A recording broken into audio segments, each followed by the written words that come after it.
I was a lifelong hater of abstract art until my mental health hit the skids in 2022, and I found myself completely detached from who I thought I was. Nothing about how I used to create mattered or felt like me anymore, and I began to make work that had no representational aspects. I had worked very hard to achieve a relative command and understanding of realism, but when my brain broke, I had no visual language for that, no text narratives, so it began to take the shape of colors, form, and direction. In terms of digital work, I focused on color investigation and going outside of my style and comfort zone with brushes that I used, filters, and adjustments.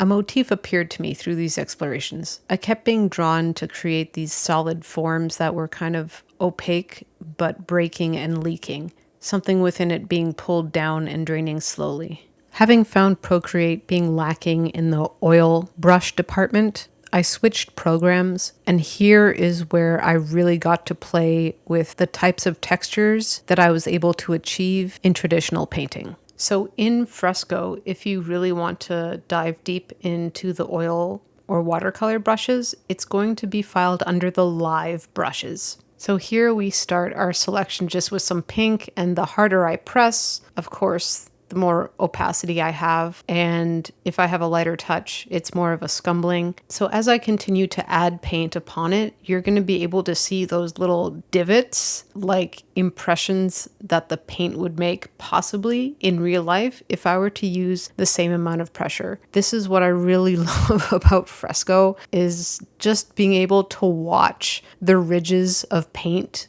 appear. Even though it's not real, it has the quality that is just so incredibly satisfying to me as someone who paints traditionally. And when I work abstractly, which is completely new to me, this is sort of how I develop everything. It's like an investigation, and I don't have a single image in mind.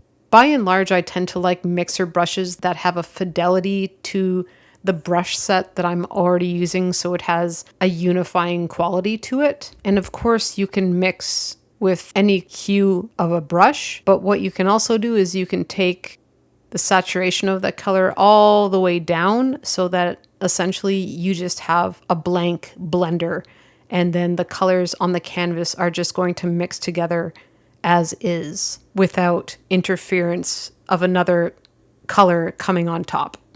You can also use these brushes regularly in terms of layers and changing all the filters, still playing with the concept of the digital overlay with brushes that have a more traditional feeling, which is kind of a cool mingling of both worlds. If you're interested in hearing more about my abstract process, just let me know and I can get into something more detailed. As always, thanks for watching, and I'll see you later.